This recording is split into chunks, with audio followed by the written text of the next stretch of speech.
Hey folks, Fat Guy Flies RC. Don't worry, throttle's off. I'm going to take up the Fat Guy Flies RC official flyer. It's an Arrows Trekker is what it is. It's just an Arrows Trekker that I put a clear coat of the Minwax acrylic clear coat on, then painted it yellow with about 2 or 3 coats of that an acrylic yellow spray paint, and then another coat of that Minwax, and put these vinyl stickers I just cut out and put them on there how I saw fit. And that's all that is. And then I put some letters like you put on your mailbox for Fat Guy Flies RC. I think it came out pretty good. What do y'all think?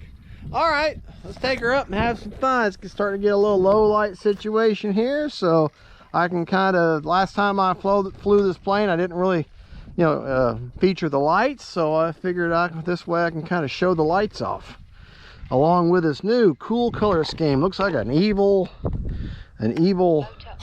bumblebee. Running a 2200 3S smart battery. Wind is basically that way. So somewhat out of the southeast.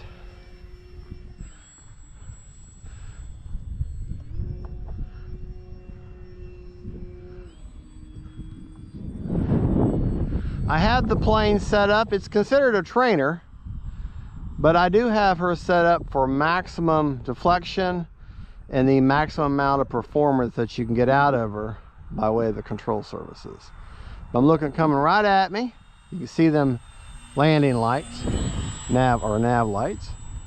I've got if you're looking directly at the plane from the front, got the red light on the right wing and the green light on the left wing. If you're looking at the plane's facing you. And of course the landing lights are in the wing.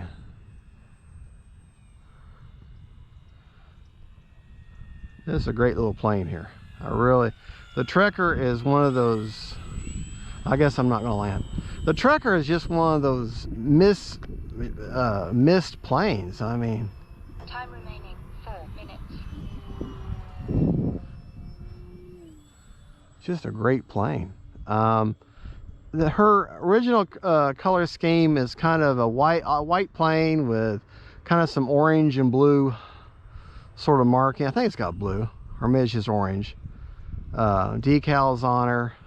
I personally didn't like the way she looks. I love the way she looks now. And you can buy her with or without the vector stabilization.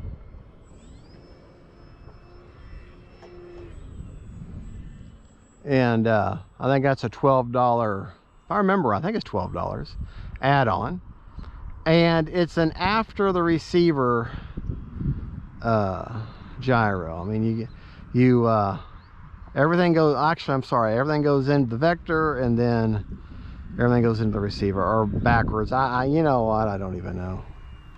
All I know is that it's very simple to install and very simple to set up. And I just don't really remember. Is it after the receiver or before the receiver? She runs on a 2200 3S, is probably good. You could put maybe a 1300 or 1500 3S in her. However, you don't want to put those batteries all the way forward to get the CG right. Put a 2200 in her, and I put that basically all the way forward too, but because the battery extends further back, it balances really well. I think 2200 is about perfect for this plane.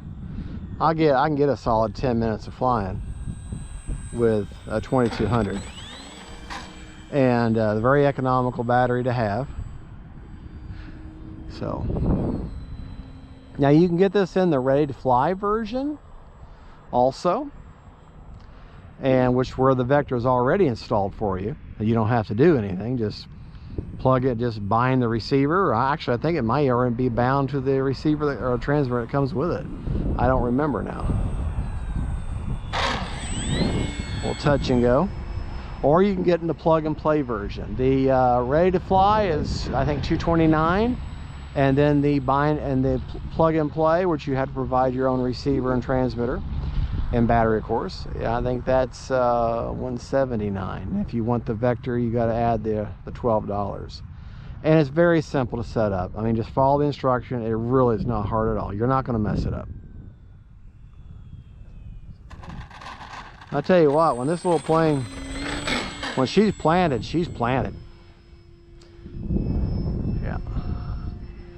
Got a decent roll rate. Then again, I have the control surfaces set for maximum deflection to get the most aerobatic capability of this plane that I can possibly get.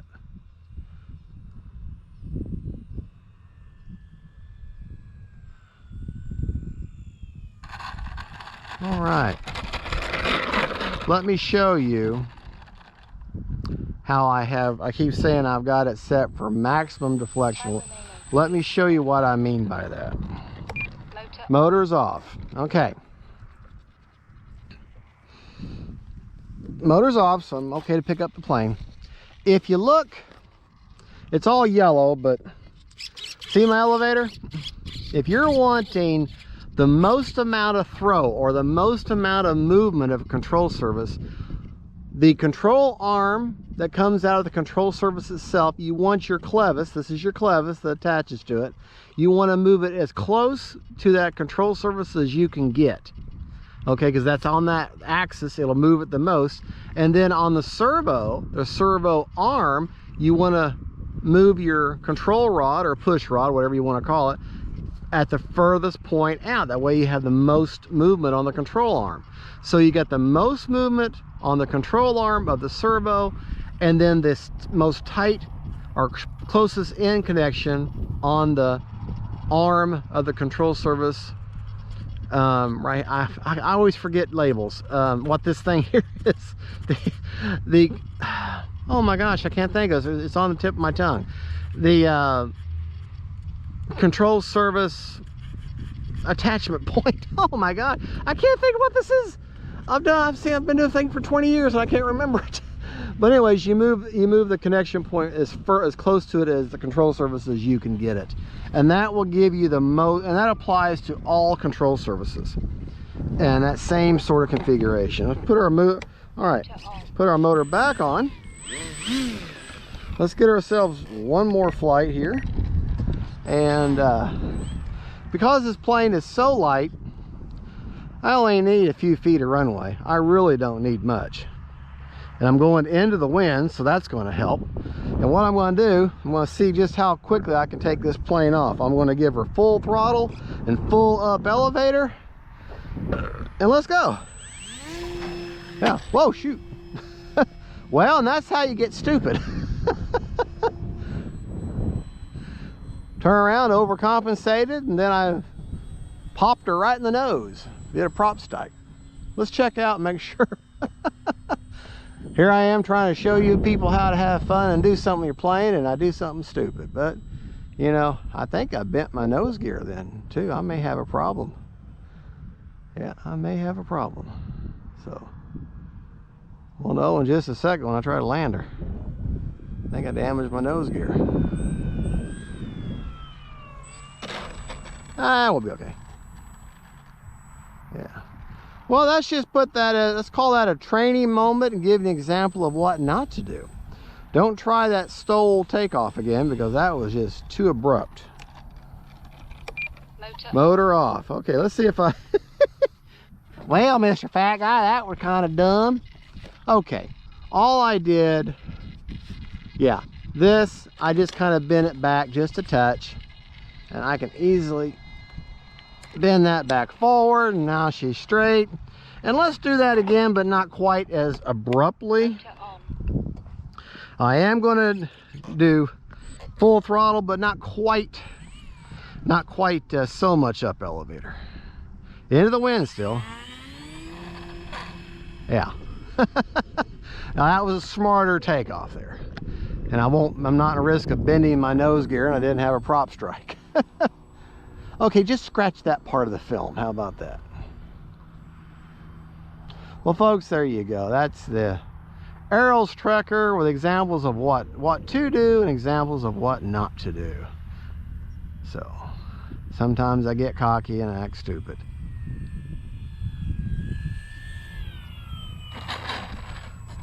Great little plane, durable little plane. It has to be to put up with my shenanigans. So love the lights. You know what? I can't help it. I just, you know, I gotta do it. I still got a minute. I still gotta do it. You know, I gotta take off one more time. Boy, that's a good looking little plane. And folks, I'm the only pilot here. In fact, I'm the only person here. And so I'm purposely standing on the runway so that you can get a good view of that plane coming in, how it lands. A little pop and go there. All right. I really love this little plane. Just a durable, great plane for a beginner. But just understand, I've painted mine yellow and black. You get yours, it's going to be kind of a white and orange. Oh, we can do better than that. That's a bouncy landing. 30 seconds. Yes, yes, yes, 30 seconds. All right.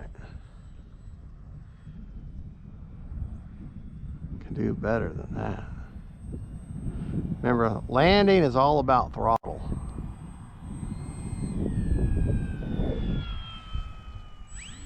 Okay. One more time. I'm going to try to set her down a little further out on that runway this time. Really like them lights though.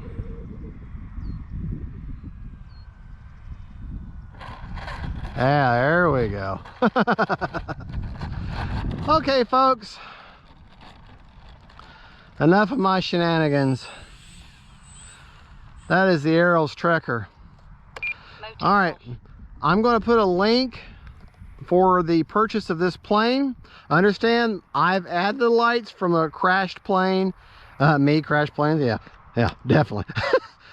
So the lights are not standard stock, and the paint scheme obviously is not stock.